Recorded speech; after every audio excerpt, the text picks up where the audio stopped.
Hello, अस्सलाम वालेकुम viewers. उम्मीद है कि आप सब खैरियत से होंगे।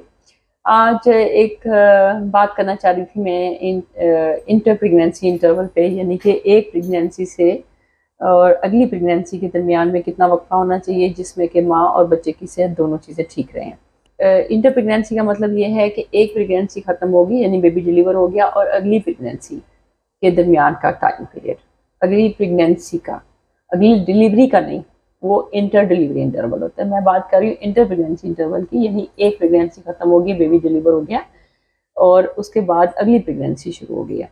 ये 1.5 साल से 2 साल का आइडियल वक्फा होना चाहिए, यानी 18 महीने से 24 महीनों तक। अब अगर इतना वक्फा नहीं है तो उसमें बहुत सी स्टडीज़ हैं, बहुत से स्टैटिस्टिक्स हैं जिन्होंने ये शो किया है कि जिसकी वजह से बच्चे और माँ दोनों की सेहत पे असर होता है। ये देखा गया है कि अगर 18 महीनों से 18 मंथ्स यानी कि 1.5 साल से कम का वक्फा है तो उसमें माँ की सेहत मुतासर होती है और उसके में प्रेगनेंसी कॉम्प्लिकेशन का रिस्क बढ़ जाता है। और अगर पहला ऑपरेशन बेबी ऑपरेशन से हुआ है तो इस प्रेगनेंसी जो सेकंड प्रेगनेंसी हो गई है वो जल्द हो गई है, उसमें प्रेगनेंसी के दौरान ही वो जो यूट्राइन रप्चर या स्कार रप्चर, मतलब ये कि जहाँ पे बच्चेदानी में कट लगा था डिलीवरी के टाइम पे, बेबी की डिलीवरी के टाइम पे वो फट सकती है जगह, और इसके अलावा यूट्राइन रप्चर भी हो सकती है। और अगर नॉर्मल डिलीवरी है तब भी रिस्क बढ़ जाता है। इसके अलावा प्रेगनेंसी कॉम्प्लिकेशन बढ़ जाती हैं। इसमें माँ की सेहत पे बुरे असरात के साथ साथ बच्चे की सेहत पे भी असर होता है।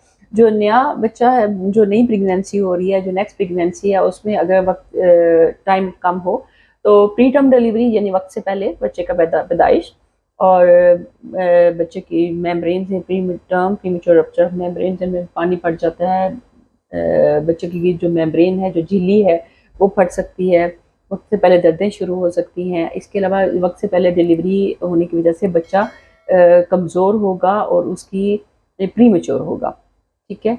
और इसके अलावा माँ की सबसे जो ज़्यादा ज़रूरी बात है वो ये है कि माँ की सेहत पे बहुत बुरा असर होता है। उसकी अनीमिया का रिस्क बढ़ जाता है, ब्लड प्रेशर का रिस्क बढ़ जाता है, खून अनीमिया मतलब खून की कमी, और जो बच्चा अभी डिलीवर हुआ है उसकी ग्रोथ पे भी इफेक्ट होता है। अब उसको अभी 1.5 साल जो मेडिकली और जो साइंटिफिकली और जो इस्लाम ने कहा है कि 2 साल का फीड ब्रेस्ट फीड करवाएं, तो जाहिर है जब प्रेगनेंसी हो जाएगी तो फीड बंद करवानी पड़ती है पहले बच्चे की, क्योंकि सेकंड बेबी की ग्रोथ के भी फैक्टर्स होते हैं, उसके हार्मोन्स बॉडी में बन रहे होते हैं।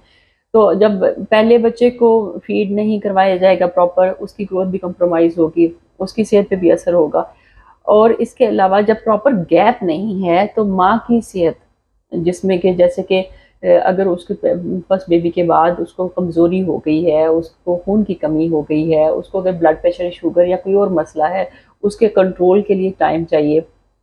और उसके अलावा उसको अपनी मेंटल हेल्थ के लिए चाहिए। बहुत से पेशेंट में डिप्रेशन हो जाता है, बहुत सी चीज़ें होती हैं, मेंटल हेल्थ, फिजिकल हेल्थ, उस सब चीज़ों के लिए टाइम चाहिए। इसके अलावा यूट्रस की ग्रोथ के लिए भी टाइम चाहिए। इसमें स्कार की हीलिंग, मतलब जो यूट्रस में जहाँ पे कट लगा है उसको उसकी रिपेयर के लिए, उसकी हीलिंग के लिए उसको टाइम चाहिए होता है। इसके अलावा अगर फर्ज करें कि वो डिलीवरी नॉर्मल हुई है, नॉर्मल डिलीवरी में भी इंटर प्रेगनेंसी इंटरवल ये मैटर करता है। ये भी कम अज़ कम 2 साल का, 18 से 2 साल का, 18 महीने से, यानी 1.5 साल से 2 साल का वक्फा, ये इसमें भी इम्पोर्टेंट है। इसमें यूट्राइन स्कार मतलब यूट्रस की ग्रोथ और स्कार वाली जो बात है इसमें तो नहीं इम्पोर्टेंट होती, लेकिन इसमें बच्चे की जो ग्रोथ है वो मैटर करती है और जो माँ की हेल्थ है वो मैटर करती है। तो इसलिए 2 साल का वक्फा अच्छा है, आइडियल है। उसमें माँ अपने बच्चे को फीड भी कराएं, उसकी केयर भी करें, और ताकि उस वक्त तक, नेक्स्ट प्रेगनेंसी तक, वो फुली प्रिपेयर्ड हो नई प्रेगनेंसी के लिए, फिजिकली भी, मेंटली, बोथ। Thank you.